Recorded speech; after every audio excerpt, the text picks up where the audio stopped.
Hello बच्चों, एक प्रश्न है हमारे पास कि आर त्रिज्या का एक वृत्ताकार टेबल के किनारे एक पुस्तक रखकर एक विद्यार्थी उसे पढ़ रहा है।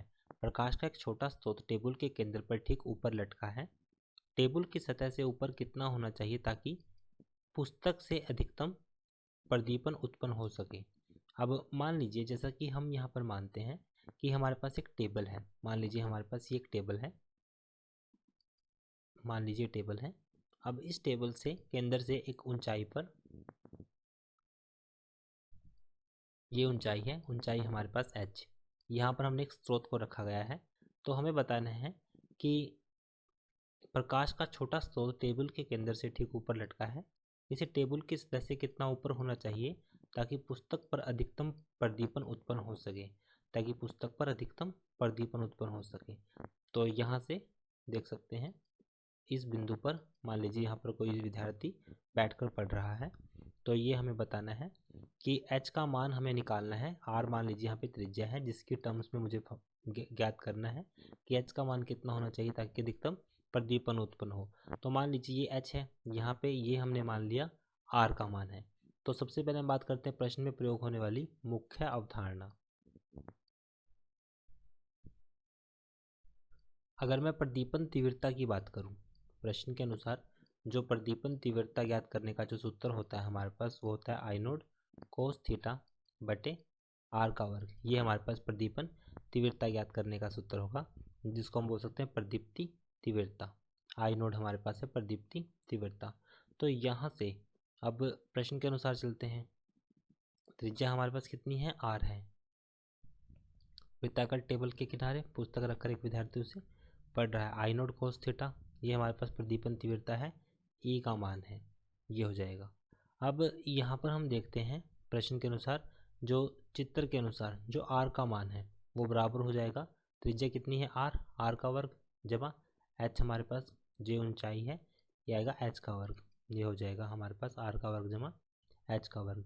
तो यहाँ से आर का मान हमारे पास आएगा आर का वर्ग जमा एच का वर्ग, सारे की घात हो जाएगी 1/2, वर्गमूल हो जाएगा यहाँ पे 1/2। तो अगर मान लो जो यहाँ पे एक विलंब को मैं डालता हूँ, तो यह कोण हमारे पास कितना है, थीटा। तो यहाँ पर भी होने वाला कोण कितना हो जाएगा, थीटा हो जाएगा। यहाँ पर भी थीटा है और ये भी कितना हो जाएगा, थीटा हो जाएगा। और ये हमारे पास विलंब है 90 डिग्री। तो अगर मैं कोस थीटा की बात करूँ, प्रश्न के अनुसार जो कोस थीटा का मान आएगा, कोस थीटा क्या होता है, आधार बटे कर्ण। आधार कितना है, अगर समीकरण में देखा जाए तो आधार इसका कितना है, h, कर्ण कितना है, r। आधार अगर ये थीटा है, आधार इसका h है, कर्ण कितना है, r। लेकिन r का मान हमने पहले से लिखा है। तो यहाँ से अब समीकरण में e का मान रखते हैं। e बराबर है आई नोड कोस थीटा का h बटे r का वर्ग पहले से था, तो ये हो जाएगा हमारे पास r का घन हो जाएगा।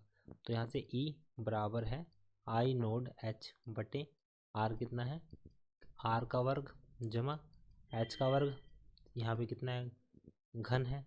तो ये हो जाएगा हमारे पास साथ में वर्गमूल, तो ये हो जाएगा 3/2। ये मान कितना आ जाएगा, 3/2 हो जाएगा।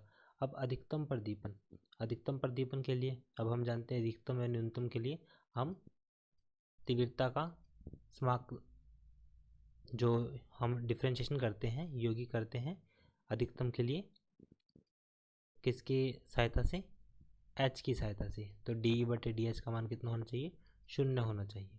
तो यहाँ से d/dh, h के रिस्पेक्ट में हमने यहाँ पे डेरिवेटिव किया है, तो ये मान आएगा हमारे पास आई नोड h बटे r का वर्ग जमा h का वर्ग, सारे की घात कितनी है, 3/2 बराबर है 0। तो यहाँ से मान आएगा हमारे पास हल करने के बाद आई नोड r का वर्ग जमा h का वर्ग, सारे की घात कितनी है, 3/2 माइनस 3/2h, ये हो जाएगा r का वर्ग जमा h का वर्ग 3/2 2h। हमने u/v का सूत्र यहाँ पे लगाया है। तो ये है r का वर्ग जमा h का वर्ग, सारे की घात 3/2, लेकिन वर्ग की वजह से यहाँ पे सिर्फ 3 आएगा, ये हो जाएगा बराबर हम कर देंगे 0। अब ये वाला हर तो इसका 0 हो जाएगा, बाकी r का वर्ग जमा h का वर्ग यहाँ पे बचेगा। तो यहाँ से हम r का वर्ग जमा h का वर्ग, सारे की घात 1/2 को यहाँ पे कॉमन ले लेंगे। कॉमन लेने के बाद यहाँ पे हमारे पास जो समीकरण बनेगा, जैसे हम कॉमन लेंगे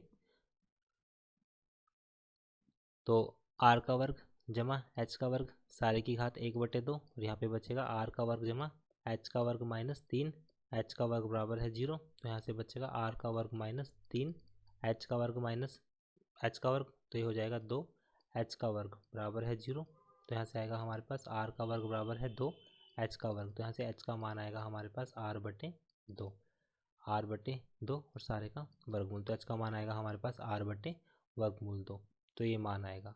तो आशा करता हूँ कि प्रश्न का हल आपको समझ में आया होगा। धन्यवाद।